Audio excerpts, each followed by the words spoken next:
yake neerabidde. Mpuuga yalowooza ali omu ku waabwe. Namulabye ali wali eri agezaako okubuuza munne Sipiika Anita Among ate mukama wange munnange nze naleeta wano eno political party biiru. Nina biiruzi zange nnya ze natema olinga wano naye nga siraba we munfaako.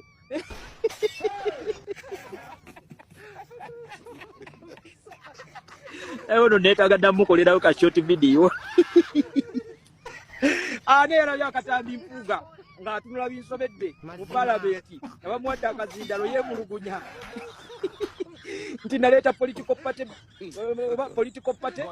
biiru act oba biiru ya political party act.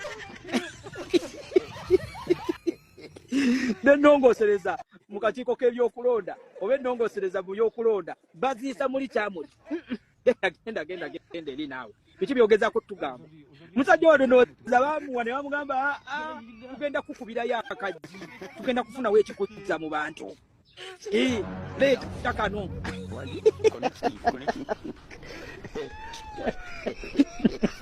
Yakaliza kulaba kubigenda okuwaganyizibwako ebirowoozo bigenda oteesebwako ekite tekiriiko. Sipiika Anita Among akanya kuleeta aleeta omusajja alaba tebamufaako akanya kuyimirira. Baamuyisizza nga lumu baamutiddukanya wano kakati munnange nange ndeese ennongoosereza leader of opposition tugenda kumulonda ffe nga opposition tutandika ng'okuba akalulu ku leader of opposition nekivaayo nekyeyanjala nekyoyesa obusiru baakikuba eri inki 6. Genda eri. Kati Mpuuga yenna nga weyeebwalabwala bwakuta akazindaala agezaako okujjukiza mukama wa Anita Among nti munnange nange nina biiru zange private members biiru ze nateekateeka wano nga muziyisaako amaaso nga temuzoogerako nga temuzisiinyaako. Waliwo bayita banno olowooza babo. Era ugamba Museveni ekintu ssente takirinaamu buzibu. Ssente agikuwa nakuggyako credibility. Ebintu ebi Museveni ssente azanyisa kipapula. Ssente kipapula. Ni credibility si kipapula. The moment you lose credibility oba ogezi. Ssente tegula credibility. Kyannaku nti tulina bannaffe abamu abatunze credibility yaabwe olw'ekipapula kya ssente. Museveni yakwadde ssente n'azikuwa. Nakuggyako credibility. Nakuggyako obwesimbu obwo. The moment you lose obwesimbu mu bantu ng'oba owedde. Mpuuga nkutya oli musajja mmeketo osaana okuweebwa n'omudaali. Ovanga ku muntu abuzaabuza eggwanga okumala emyaka 2 ng'alaga abantu nti opposition era alwanyisa gavumenti eri mbuyinza naye ng'akolera gavumenti nga ne bannansi tebamanyi. Osaana omudaali gw'obuzira. Mpuuga mu kutandika okupenetratinga mu bantu yali mu kisinde ekya Fojisi we mba mujjukira. Agenda okutuuka mu kalulu ke yasooka okuvuganya mwaka 2011 nga ali mu kisinde kirala kya Ssuubi ate ng'ali independent. Agenda okudda mu 2016 ng'ali mu kisinde kya Go Forward ekya Mama Mbabazi ate nga wa DP. Agenda okutuuka mu kalulu ka 2021 ng'ali mu NUP ali mu kisinde kya People Power Kiririzaawo mu Kyagulanyi. Kati tugenda mu 2026 suubira omulaba ku kadi ye NRM ng'ali mu kisinde kya Democratic Alliance. Oyo ye Mpuuga nawolovu w'ebyobufuzi atamutya gwentya. Ekisinde kya Ssuubi kyali ky'owekitiibwa Mulwanya Mulise Mwogerere ekyo baaleka bakikubye ekigo tekiddanga. Baakikubirawo ekigo ne bajja mu DP for Go Forward baagireka ku ttaka n'embabazi waabwe w'NRM ne bajja ne beegatta ku President Kyagulanyi NUP People Power eye balemye buli kakodyo bakakoze baali basetinze oluko okuvuunika Kyagulanyi naye akasajja kakaluba. Baasooka ne baagala bazimbe NUP ng'ekibiina kya Buganda. Ekyo ne kigaana bannansi ne bakikubirawo nti temutusiriwaza ffe tutegeera. Mpuuga oli musajja naye ku luno towona eyo basime. kuba buli kakodyo kobbiramu akalulu tukamanyi. Okuva ku register n'abazibeerako tubimanyi ebikolebwawo byonna. Okudda ku baana b'owandiisa ab'amasomero ne bajja ne balondera muno nabyo tubimanyi. Era abaana abo tujja baweereza obubaka obutuufu mu budde obutuufu yonna gye bali bajja bufuna. Bajja kutegeera ekyokukola kuba abaana abo ba mulembe gwaffe si ba mulembe gwo. Eyo generation tujja gibuulira ebigambo ebituufu ng'obudde obutuufu butuuse. Mpuuga toyinza kuwona. Sebo watuukanga mu kalulu omanyi alina ebigambo byakozesanga abo bannamasaka bakubako nfufu kwegamba kibanga bw'okwata leediyo yo n'ogitereka wali naye nga nnamu si nfu naye n'ogitereka wabula ng'erinda gwe lw'onaasalawo ogitekeko ekole ky'oyagala bwe kiggwojjeko. Kyova olaba bwe baamalanga obbalonda tebaddanga mu bantu nga balinda kalulu kaddako ne bajja ne bajjayo leediyo zaabwe ne bateekako ke yagambanga nti bannamasaka baakukubako nfuufu.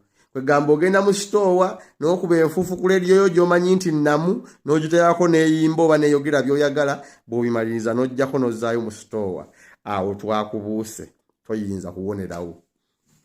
N'atuuka n'agamba bannamasaka mwesiimye mulina abakulembeze abateeketeeke. Kwegamba ffe abaakusindika gy'ofunidde ssente gy'ogaggawalidde era gy'okama.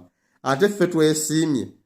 Si ggwe yeesiimye okubanga bannamasaka twakwesika ne tukulonda. Ugojoga. Naye towona. Ku luno tukwetegekedde. Buli kakodyo konna kw'obadde oyitamu. Tugenda kakubiramu. Ogenda kutegeera nti guno omugigi mulala nnyo. Ate tuli bazibu. Mama. Bukyanga musuula bibiina bya bufuzi. Mwafuna ekya Nuupu mujja kyeyasimula. Obwo obukodyo obungi bwe mugamba bwe mwali musaamu okuzimba Nuupu kale singa mwabuzimba mu DP. Buuga mutulabanga abadongo mutulabanga abafala mutulabanga obwana obuto obutategeera. Naye we are ready to face you. We are more than ready to face you. This time toyina woyinza tuyita. Era nze neewuunya omuntu yenna akyakkiririza mu mpuuga.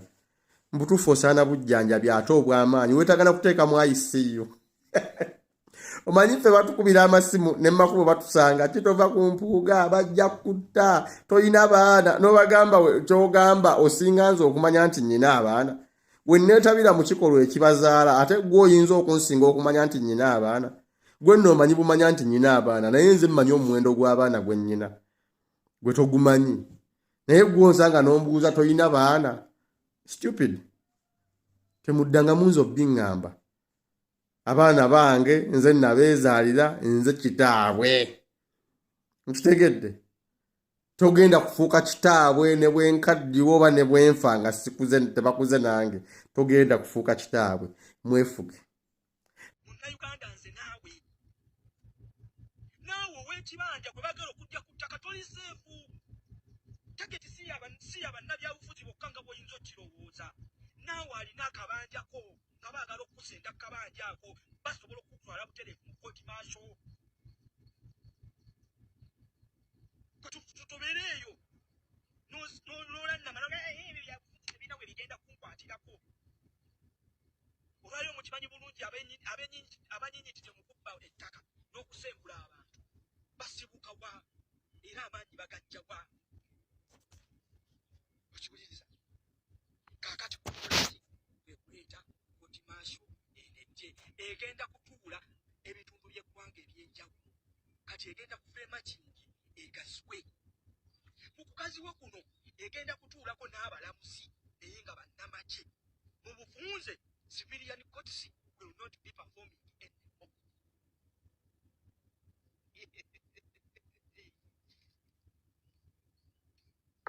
Ababaka bammwe kyekyo ekyokulwanyisa kibawadde General Museveni. Kubira ku mubaka w'akasimu omugambe munnaye Honorable MP weebale nnyo by'okoze. Naye teweerabya nti ne bano ba Honorable they are civilians. They are not army personnel. The return of the court martial is targeting civilians, not army personnel. Kubanga olwaleero sincerely speaking, UPTF. Jeje, wuliriza bulungi omanyi abaana mumwe mubakuka. Mumanyi no tusalaasalamu wano obutambi. nsinziridde ku court martial. UPDF is the most disciplined army force. Nsinziridde ku UPDF Act ku court martial. UPDF is the most disciplined army force oba defense force. Njagala ombuulire ene serving UPDF officer eyali agoyinza against the orders ezamukamawo.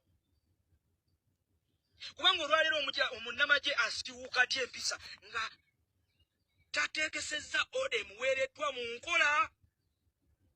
Nga woolaba General Museveni we yakeera ku makya n'alagira Eleru n'amugamba agende Kaseso tulimbule buli kiri omwo mu lubiri. Eleru n'agenda na executing a mission. Kyekyo kyengezezzaako okulaga nti singa Eleru yakeera ku makya n'agaana okweexecuting a mission mukama we gye yali amutuumidde okola, Eleru yali agenda mu court martial. Kati kye kiri kyenkuddizaayo ne nkugamba bwe tosinika amannyo n'otula n'olandako ebigere n'olowooza nti court martial bagikomerezzaawo b'amagye. Nedda. Ero Jajuli ne court martial wakagiwulira ng'ekwasiza ab'amagye bameka empisa. Eyagigendamu yali Kale Kayihura, omulala eyagigendamu yali Tumukunde, omulala eyagiyimiramu yali David Sejjusa. Where are they now? Where are they now? Kati ddamu ku magezi n'obwongo okitegeere nti teri munnamagye lwero atali muwulize eri General Museveni ye nga chief in command Siki. Era teri munnamagye olwaleero asobola kwetangala oba kwetantala General Museveni. General Katumba Wamala wamulaba niwe yafiirwa muwala we era wamulaba yasigala akubira eri omulanga. Kati teri ane basonero n'omu ayinza kugoyinga against General Museveni. Era obalabawo bonna ababaddemu nga ab'emitwe eminene baabo bagenda mu retirement. Bagenda mu forceful retirement.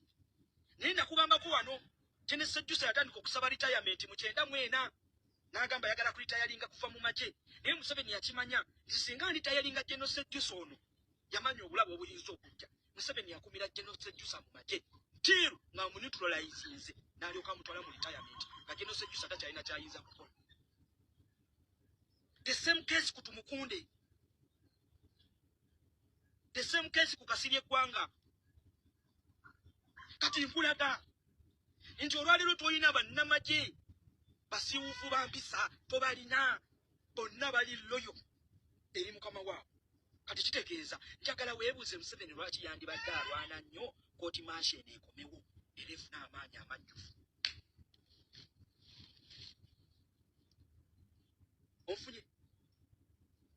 Onfunye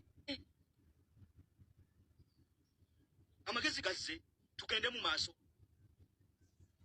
Amagezi gazze tugende mu maaso. Hati nkulaze nkuganje kusinika amannyo n'otula onoga ate kati gwatali munnamagye court martial oba otya yaki. Ne nkugamba nti Museveni bannamagye bonna bawulize gyali. Teri munnamagye atali loyo. Ate ne bakomanda ati bonna mu magye ga UPDF bonna bali loyo eri General Museveni. Kubanga ranks zaabwe n'appointments zaabwe zikolebwa basing on loyalty eri General Museveni eri omutabani. Kyokola bulwaliro omutabani akuleetedde acting. Buli appointment ekolebwa acting. Kati kitegeeza there is no way you can penetrate UPDF lwansonga bonna bakomanda bonna they are loyal to the Sikh General Museveni. Museveni tewali munnamagye yandimutadde ku bunkenke nnyo alwana aleete court martial. Tewali. Era bonna babaddemu n'emitwe eminene mumanye engeri gye bagenze. Ekyo tujja kukyogera wano ku live. Mumanye engeri gye bagenze. Era yenna alimu omutwe omunene ageze mu forceful retirement. Kati nga bagenda ritayalinga 1000 omuli ne ba Eleru. Weebuuze lwaki Museveni yandirwana ennyo court martial ekomewo. Era gwe weebuuze lwaki etteeka lino liyita mu bukubirire mu speed ey'amangu. Kulooza lwaki ali lwashinga. Ali wano ku live. Era okyagamba nti court martial etagetinga ab'amagye. etagetinga bamagye oba etagetinga gwe?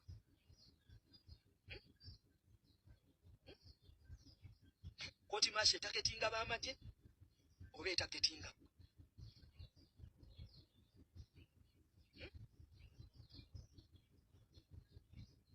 Wakirabye?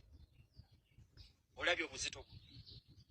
Olwaleero njagala okukubuuza baani abatali bawulize eri General Museveni kuba amagye nammwe abantu ani atali muwulize eri General Museveni? Kubanga koti masho era ejja kumala kiwaki? Leero nkubuuza ku bantu kufa abantu n'abamagye baani abatali loyo eri General Museveni? Museveni mwe bayita abazzukulu n'atuka n'okubeera. Assalamu alaikum warahmatullahi wabarakatuh. Eno breaking news nyamba tambuza video eno tutase ekibiina kyaffe ekya NUP baagala kugibaninga. Obadde okimanyi nti okukwata Edi Mutwe Muhoozi n'agoberezako ebigambo bye yayogeranga ebisoomooza ebityoboola n'ebikolwa ebyekko byakola ku Edi Mutwe yali anoonya kutujjuza nga kyayagala tuveeyo twekalakaasi babeeko ebikolwa byatusibako ebiyinza okuviirako okuggalawo ekibiina kyaffe. Abasajja ekibiina bakitya nga tebatya kibiina bubiina kyokka batya ekiyitibwa protest vote. Bali mu kusala magezi gonna kulaba nti tetutuuka mu kalulu, tetugenda mu kalulu. Bakatya tebajja kukasobola. Kati bakoze ekisoboka kyonna okulaba nti akalulu tekabeerayo bikyagaanye. Kati pulaani eriwo yakulaba butya basobola kubaninga NUP. Byebyo byonna bimulaba tukolako essaawa eno kye banoonya kyekyo. Balumbye ebitebe byaffe emirundi ebiri miramba awatali nsonga yonna gye bayinza kunnyonnyola ggwanga erumbisa bitebe byaffe. Mu kubaako mu kutuluma tutabako kye tubakola ne tusigala tunudde tubatunula butunuulizi kyabatiisa nnyo ne beebuuza bana tuyinza bakola ki okubanyiiza ne beekalakaasa ne tufuna oluwenda otusobola okuggalirawo ekibiina kyabwe. Kwe kuwamba abantu abo be baawamba bonna bemulaba ne balaba nga tusigale tugumiikiriza ne bagattako Edi Mutwe. Ku Edi Mutwe ne bagoberezaako ebigambo n'ebikolwa ebityoboola ebisoomooza era ne tusigala nga tusirise nga tugumiikiriza. Kati kye bapanga essaawa eno kuwamba mukyala wa His Excellency Robert Kyagulanyi Ssentamu Barbara Kitungo Kyagulanyi. Balabe nti ne ku oyo oba tunaasigala nti tetufuddeeyo. Balabe nti ne ku oyo His Excellency n'asigala agumiikiriza n'asigala ng'ayogera bwogezi nga takulembeddemu kugenda kwekalakaasa. Wakati kye batubalako kiri kimu kyokka kutukolako bikolwa byakko, kutukolako bikolwa bya ffujjo tugende kukuba okwekalakaasa bawambe ekibiina kyaffe bakiggale for good paka okulonda kulituuka ne kuggwa nga bakiggadde nga beekwasa nti tuleeta obuvuyo mu ggwanga. Kibiina ky'abamenyi b'amateeka, kibiina ky'abantu abayeekera bagala okutabangula emirembe mu ggwanga bakiggale. N'olwekyo mu stay warned, mubeere ku alert nga muli beegendereza nnyo, mubeere bakkakkamu, mubeere bagumiikiriza ku kyonna ekihappeningawo. Tusigale nga tulwanirira ekintu kimu kutuuka mu kalulu. President waffe kubeera ku ballot paper kubatuusa mu kalulu. We batya okutuuka bino byonna bye batukola batya kubatuusa wali. Mubeere nga muli beegendereza era mutambuze obubaka buno ssaawa yonna